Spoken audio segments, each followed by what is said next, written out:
Haleluya, puji Tuhan. Shalom dan selamat malam kepada Bapak, Ibu, Saudara semua, saudara-saudaraku, kakak-kakakku, adik-adikku, semua yang saya cintai di dalam nama Tuhan Yesus Kristus. Mohon maaf saya tidak pernah bosan, izinkan saya sebagai hamba Tuhan selalu beritakan firman Tuhan. Dalam pujian saya main gitar tiap pagi, malam, tidak pernah bosan. Biarpun mungkin di antara Bapak Ibu yang mendengar, yang tidak mendengar, bagi saya tidak ada masalah. Yang penting bagi saya mau menjadi anak Tuhan yang taat. Saya ingin menjadi hamba Tuhan yang rendah hati. Itu taat, cinta Tuhan Yesus. Firman Tuhan katakan dalam 2 Timotius pasal 4 ayat kedua, beritakan firman Tuhan.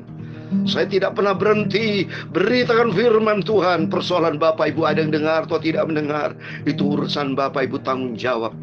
Ikut Tuhan Yesus pribadi, tidak ketergantungan. Dari setiap kita dituntut tanggung jawab Bapak Ibu.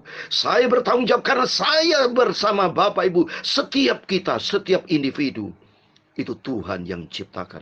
Bukan kehendak kita loh ada di muka bumi ini. Tuhan yang punya mau. Karena Tuhan yang mau, dalam tertulis dalam Efesus pasal 2 ayat 10. Coba saya mau baca. Ini sebagai dasar firman Tuhan yang kenapa saya untuk selalu beritakan firman. Beberapa ayat ya. Dikatakan di sini, karena ini kita buatan Allah, diciptakan dalam Kristus Yesus untuk melakukan pekerjaan baik. Nah ini, di dalam Kristus untuk melakukan pekerjaan baik. Saya melakukan pekerjaan baik, beritakan firman. Karena manusia tidak punya standar kebenaran. Standar kebenaran, sumber kebenaran datang dari Tuhan Yesus Kristus, pencipta langit dan bumi. Manusia masing-masing punya kebenaran masing-masing. Oleh itu perlu digarisbawahi, sumber kebenaran yang absolut, mutlak, itu datang dari pencipta yang maha tahu, maha segala-galanya. Duluan mana kita sama Tuhan? Tuhan yang menciptakan kita. Saya usia 65 tahun. Berarti di muka bumi baru 65 tahun. Tuhan tak terbatas. Dari kekal sampai kepada kekal, dialah Allah. Waduh, tidak boleh sombong Bapak Ibu. Takut sama Tuhan. Terus berikutnya, yang dipersiapkan Allah sebelumnya, Ia mau supaya kita hidup di dalamnya. Amin. Coba ini, supaya kita hidup di dalamnya. Di dalam apa? Di dalam Yesus. Kalau di dalam Yesus, di dalam Bapa, taati firman. Firman Tuhan dalam Iman pasal 8 ayat 35. Ini sebagai dasar saya melayani juga. Supaya kita ada di dalam pintu kemah pertemuan, membangun persekutuan dengan Tuhan selama 7 hari. Bapak Ibu bisa baca Imamat 8 ayat 35. Ini sebagai dasar buat saya. 3 ayat ini ya kan. Imamat 8 ayat 35, Efesus 2 ayat 10, dan tadi saya katakan 2 Timotius pasal 4 ayat 2, beritakan firman. Kalau di dalam Efesus 2 ayat 10, kita ini buatan Allah, supaya kita melakukan pekerjaan baik. Ia mau, Tuhan mau, supaya kita hidup di dalamnya, di dalam Yesus, di dalam firman Tuhan, taat kepada firman Tuhan. Dalam Imamat 8:35, ada dalam kemah pertemuan selama 7 hari, siang dan malam. Maka saya berikan firman Tuhan pagi dan malam.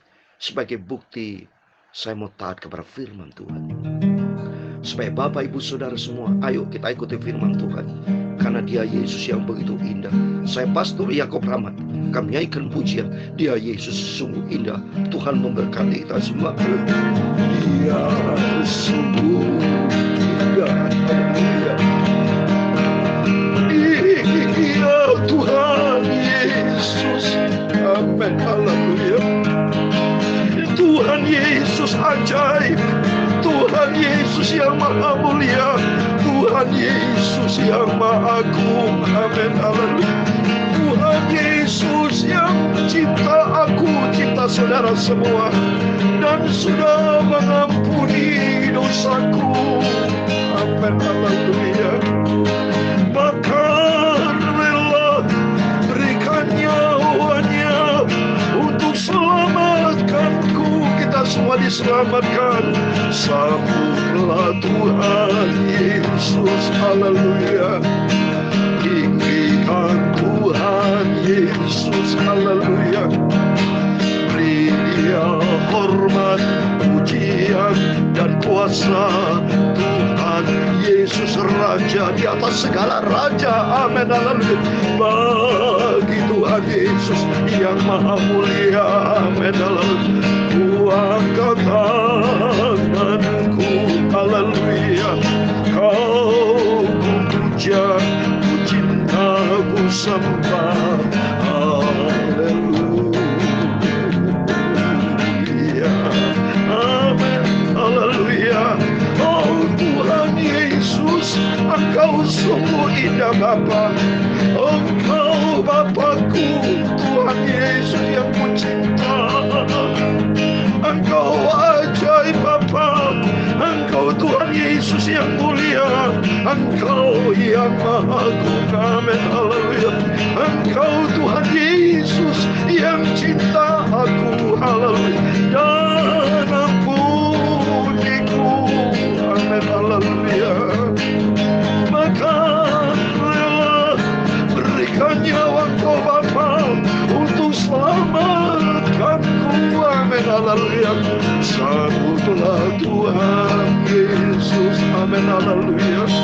Tinggikan Tuhan Yesus. Amin, haleluya. Berinya hormat, pujian dan kuasa Tuhan Yesus Raja. Amin, haleluya.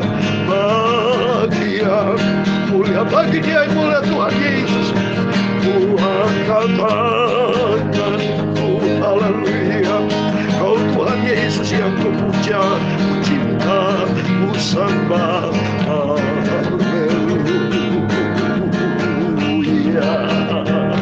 Amin, haleluya. Ya sungguh indah. Haleluya.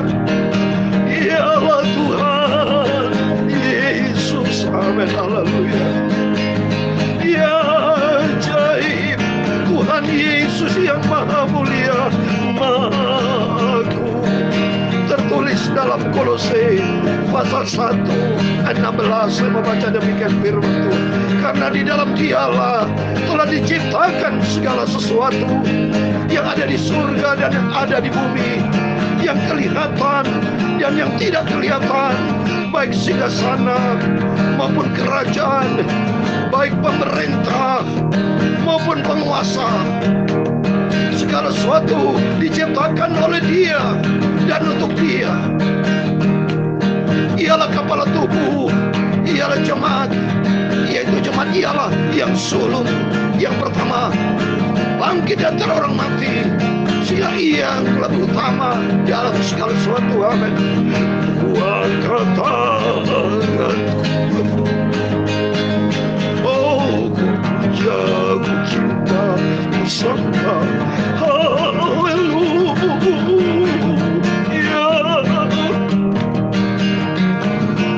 Ya, sungguh indah. Di ayat 20 dikatakan, dan oleh Dialah yang memperdamaikan segala sesuatu dengan dirinya, baik yang ada di bumi maupun yang ada di surga, sesudah Ia mengadakan pendamaian oleh darah salib Kristus.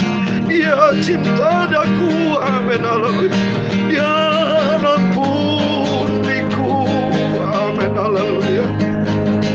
Dia rela berkorban mati buat aku dan saudara semua.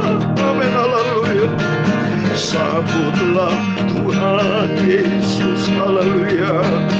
Tinggikan Tuhan Yesus. Haleluya. Beri Dia hormat, pujian dan kuasa Yesus Raja. Amin, haleluya. Bagi yang mulia, Dia yang mulia, ku angkat tanganku. Amin, haleluya. Kau ku puja, ku cinta, ku sembah. Haleluya. Amin, haleluya. Kau ku puja, ku cinta, ku sembah. Haleluya.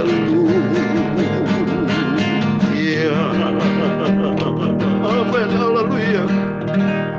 Segala puji dan hormat, segala kebesaran, ketinggian, kemuliaan, keagungan hanya ada bagi Dia, Tuhan Yesus Kristus, yang menciptakan segala-galanya, termasuk yang menciptakan kita semua.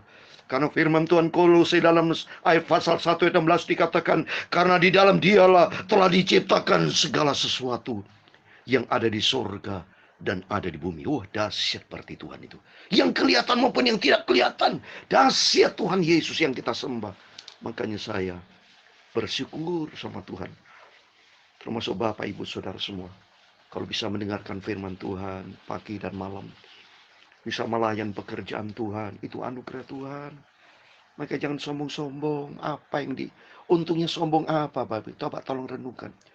Apa keuntungan saudara sombong? Kita nikmati kena COVID sudah banyak meninggal. Ya, semua setiap kita akan memanggil Tuhan. Malah otoritas Tuhan saya minta sama Tuhan. Kalau Tuhan pertimbangkan, saya tidak mau mati meninggal, tapi rapture. Itu kan minta sama Tuhan. Kalau Tuhan tidak izinkan, ya saya tetap bisa meninggal. Kapanpun Tuhan bisa panggil saya bersama Bapak Ibu. Nggak bisa apa-apa. Kalau sudah dipanggil Tuhan meninggal, kaku aja, tidak bisa apa-apa. Seperti patung benda mati. Kita menjadi berharga oleh karena Tuhan Yesus yang luar biasa. Kita sadar, Bapak Ibu. Maka kita bersyukur, terima kasih. Mari kita kembali firman Tuhan. Saya rasanya tidak mau berhenti rasanya saya. Mau ngomong firman terus. Mau bicara tentang Tuhan Yesus. Karena Tuhan Yesus begitu mulia. Begitu agung. Begitu sempurna. Saya katakan kepada Tuhan Yesus. Engkau Bapa, pangkatnya maha agung. Pangkatnya maha agung, maha sempurna, maha tak terbatas. Kuasa Tuhan. Mari saya mau baca firman Tuhan. Kisah Rasul 19 ayat 21 sampai 40 demikian firman Tuhan. Kemudian daripada semuanya itu Paulus bermaksud pergi ke Yerusalem melalui Makedonia dan Akaya, katanya, sesudah berkunjung ke situ aku harus melihat Roma juga. Lalu yang menyuruh dua orang pembantunya yaitu Timotius dan Erastus mendahulunya ke Makedonia, tetapi ia sendiri tinggal beberapa lama lagi di Asia. Kira-kira pada waktu itu timbul huru-hara besar mengenai jalan Tuhan. Sebab ada seorang bernama Demetrius, seorang tukang perak yang membuat kuil-kuilan Dewi Artemis dari perak. Usahanya itu mendatangkan penghasilan yang tidak sedikit bagi tukang-tukangnya. Ia mengumpulkan mereka bersama-sama dengan pekerja-pekerja lain dalam perusahaan itu dan berkata, saudara-saudara, kamu tahu bahwa kemakmuran kita adalah hasil perusahaan ini. Sekarang kamu sendiri melihat dan mendengar bagaimana Paulus bukan saja di Efesus, tapi juga hampir seluruh Asia telah membujuk dan menyesatkan banyak orang dengan mengatakan bahwa apa yang dibuat oleh tangan manusia bukanlah dewa. Dengan jalan demikian, bukan saja perusahaan kita berada dalam bahaya untuk dihina orang, tetapi juga kuil Artemis, Dewi besar itu, berada dalam bahaya akan kehilangan artinya. Dan Artemis sendiri, Artemis yang disembah oleh seluruh Asia dan seluruh dunia yang beradab, akan kehilangan kebesarannya. Mendengar itu meluaplah amarah mereka. Lalu mereka berteriak-teriak, katanya, besarlah Artemis, Dewi orang Efesus. Seluruh kota menjadi kacau dan mereka ramai-ramai membanjiri gedung kesenian serta menyeret Gaius dan Aristarchus, keduanya orang Makedonia dan teman-teman seperjalanan Paulus. Paulus mau pergi ke tengah-tengah rakyat itu, tetapi murid-muridnya tidak mengizinkannya. Bahkan beberapa pembesar yang berasal dari Asia yang bersahabat dengan Paulus mengirim peringatan kepadanya supaya jangan masuk ke gedung kesenian itu. Sementara itu orang yang berkumpul di dalam gedung itu berteriak-teriak, yang seorang mengatakan ini dan yang lain mengatakan itu, sebab kumpulan itu kacau balau dan kebanyakan dari mereka tidak tahu untuk apa mereka berkumpul. Lalu seorang bernama Alexander didorong ke depan oleh orang-orang Yahudi. Ia mendapat keterangan dari orang banyak tentang apa yang terjadi. Segera ia memberi isyarat dengan tangannya dan mau memberi penjelasan sebagai pembelaan di depan rakyat itu. Tetapi ketika mereka tahu bahwa ialah orang Yahudi, berteriaklah mereka bersama-sama. Akhirnya 2 jam lamanya, besarlah Artemis, Dewi orang Efesus.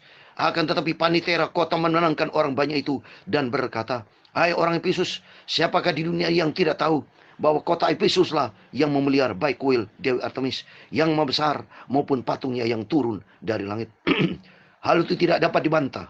Karena itu hendaklah kamu tenang dan janganlah terburu-buru bertindak. Sebab kamu telah membawa orang-orang ini ke sini, walaupun mereka tidak merompok kuil Dewi kita dan tidak mujat namanya. Jadi jika Demetrius dan tukang-tukangnya ada pengaduannya terhadap seseorang, bukankah ada sidang-sidang pengadilan dan ada gubernur? Jadi hendaklah kedua belah pihak mengajukan dakwanya ke situ. Dan jika ada sesuatu yang lain yang kamu kehendaki, baiklah kehendak itulah diselesaikan dalam sidang rakyat yang sah. Ayat 40 terakhir. Sebab kita berada dalam bahaya akan dituduh bahwa kita menimbulkan huru-hara pada hari itu, karena tidak ada alasan yang dapat kita kemukakan untuk membenarkan kumpulan yang kacau balau ini. Dan dengan kata-kata itu ia membubarkan kumpulan rakyat itu. Amin. Haleluya, puji Tuhan. Demikianlah firman Tuhan yang sudah kita baca tiap pagi dan malam. Selalu kita baca firman Tuhan sebagai makanan rohani dalam kehidupan kita. Saya membawa Bapak Ibu dalam suatu nuansa rohani, suatu pandangan rohani. Saya sebagai hamba Tuhan, termasuk Bapak Ibu yang sadar akan hidup ini, bahwa semuanya kata firman Tuhan adalah Tuhan yang ciptakan. Maka Rasul Paulus dipilih Tuhan. Dia tidak pernah berhenti. Dia berani memberitakan firman Tuhan. Termasuk saya, termasuk Bapak, harus berani memberitakan kebenaran. Karena ternyata di sini, kalau kita lihat sini, oleh karena itu saya terlebih dahulu mengatakan terima kasih kepada Tuhan Yesus. Dan Bapak Ibu Saudara semua, mari kita mau rajin baca firman Tuhan, rajin merenungkan firman Tuhan, dan kita mau setia, taat, cinta, setia menjadi pelaku firman Tuhan, sehingga hidup kita layak di hadapan Tuhan. Seperti Rasul Paulus ini sih. Rasul Paulus tidak pernah berhenti. Biarpun terjadi huru-hara, dia beritakan kebenaran. Dikatakan di sini ada kehebohan di ayat 23. Kira-kira pada waktu itu timbul huru-hara besar mengenai jalan Tuhan. Kenapa maksudnya? Dunia ini kacau balau Bapak Ibu. Maka Tuhan turun tangan karena Tuhan lihat dari surga. Akibat daripada Lucifer yang pertama jatuh dalam dosa, dia sombong tinggi hati. Ya, semua inti kejatuhan dari kesombongan Bapak Ibu. Coba kalau kita bahas seperti ini. Ini gara-gara dari pertama iblis. Dia sombong, dicampakkan ke bumi. Dan dia mengganggu ciptaan Tuhan Adam dan Hawa. Hawa juga sombong waktu itu. Tidak ngomong kepada Adam. Dia waktu kalau saudara baca di Kejadian pasal 3. Dia keliling di Taman Eden. Nggak tahu diri itu Adam, si Hawa itu. Termasuk Adam. Termasuk manusia lah ya. Maka kita semua harus tahu diri. Kita di dunia ini diciptakan sama Tuhan. Dunia ini siapa? Memang iblis yang ciptakan? Bukan. Nggak ada Alkitab itu. Iblis menciptakan dunia. Dia dikasih kuasa sama Tuhan dalam rangka untuk memuliakan Tuhan. Tapi disalahgunakan sama iblis. Saya nanya dia mau menyamai Tuhan. Ngawur aja. Maka saya berkata sama iblis. Hei iblis, tunduk kau kepada Tuhan. Aku sama-sama diciptakan sama Tuhan. Aku berharga di mata Tuhan. Tapi kau sudah menghujat, mengkhianati Allah Tuhanmu. Yaitu Tuhan Yesus. Maka saya berani lawan saudara. Dalam nama Yesus setiap kita harus berani lawan dari kuasa iblis. Terbukti di sini. Iblis memalsukan itu. Mentang-mentang dikasih kuasa di dalam dunia ini. Ya, dia bikin kepalsuan. Apa kepalsuannya? Dia ini bikin Dewi Artemis, kalau kita lihat sini, mempengaruhi manusia termasuk mempengaruhi Hawa, ya, dipengaruhi, dibalik.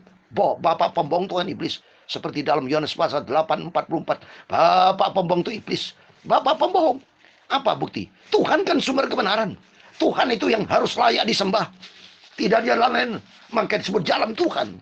Tetapi ada orang di ayat 24 kalau kita di sini. Sebab ada seorang Demetrius, seorang tukang perak yang membuat kuil, membuat itu jadi kuil-kuil Dewi Artemis itu dari perak buatan manusia. Buatan manusia apa sih? Seperti contoh buatan manusia, contoh mobil. Ya, apa yang dibuat oleh manusia? Mobil, contoh. Masa mobil disembah-sembah? Mobil itu dipergunakan untuk manfaatnya, tapi bukan disembah-sembah. Tapi sama ikan buatan manusia. Dewi Artemis dibuat manusia dari perak. Usahanya itu mendatangkan penghasilan yang tidak sedikit bagi tuang-tuangnya ini. Penghasilan duit. Demi duit saudara memalsukan kan supaya manusia-manusia beli patung-patungnya, disembahkan banyak duit nih. Padahal patung-patung itu benda mati, tidak bisa menolong Bapak Ibu. Makanya Tuhan itu memberikan jalan kebenaran, jalan Tuhan. Yang harus disembah hanya Tuhan satu-satunya. Seperti firman Tuhan katakan tadi dalam Kolose pasal 1:16. Tuhan yang menciptakan segala-galanya. Jadi manusia banyak dibohongin. Termasuk kita banyak dibohongin oleh keadaan. Seperti contoh yang dibohongin apa? Kita semua sadar. Jangan sampai kita menjadi hamba dosa. Jangan menjadi hamba uang. Boleh cari uang. Saudara lupa kalau sudah cari uang ya. Lupa sembahyang, lupa baca firman Tuhan. Lupa segala. Tuhan tidak dianggap. Saudara. Jangan Bapak Ibu. Mari kita mencari Tuhan.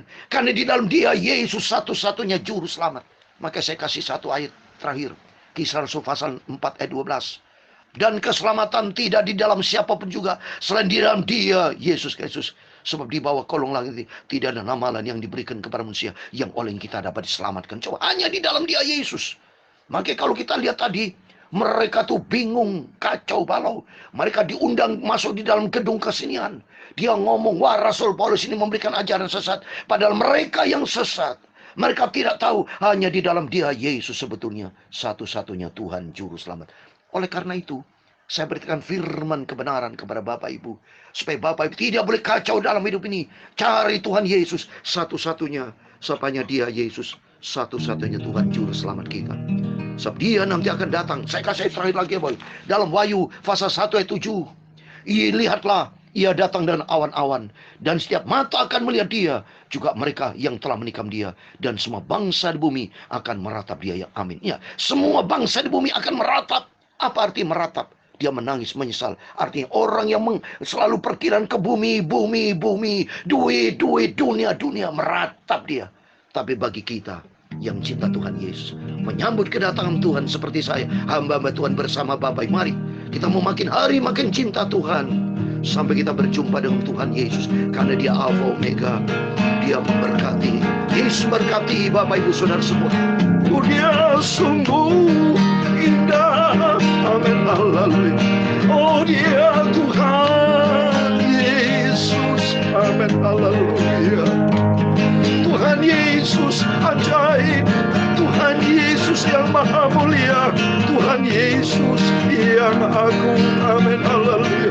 Tuhan Yesus yang cinta aku, cinta saudara semua. Dan ampuni kita semua. Haleluya. Bahkan rela berikan nyawanya untuk selamatkan aku. Amin. Haleluya. Sambutlah Tuhan Yesus. Amin. Haleluya. Tinggikan Tuhan Yesus. Amin. Haleluya. Beri Dia hormat, pujian dan kuasa. Yesus Raja. Amin. Haleluya. Oh, bagi Tuhan yang maha mulia. Amin. Haleluya. Tuhan katakanku. Amin. Haleluya. Kau puja, ku cinta, ku sembah. Haleluya. Amin. Haleluya. Tuhan Yesus yang ku puja, ku cinta, ku sembah. Haleluya. Amin. Amin. Haleluya. Tuhan memberkati engkau dan melindungi engkau. Tuhan menyinari engkau dengan wajah-Nya dan memberi engkau kasih karunia. Tuhan menghadapkan wajah-Nya kepadamu dan memberi engkau damai sejahtera. Bapa kami yang di surga, dikuduskanlah nama-Mu. Datanglah kerajaan-Mu, jadilah kehendak-Mu di bumi seperti di surga. Berikanlah kami pada hari ini makanan kami yang secukupnya, dan ampunilah kami akan kesalahan kami, seperti kami juga mengampuni orang bersalah kepada kami. Dan jangan membawa kami ke dalam pencobaan, tetapi lepaskanlah kami daripada yang jahat, karena Engkau yang punya kerajaan dan kuasa dan kemuliaan sampai selama-lamanya. Amin. Puji Tuhan. Selamat malam. Tuhan memberkati Bapak Ibu Saudara semua. Jangan lupa berjaga dan berdoa. Tuhan Yesus bersama kita. Immanuel. Puji Tuhan. Haleluya. Amin.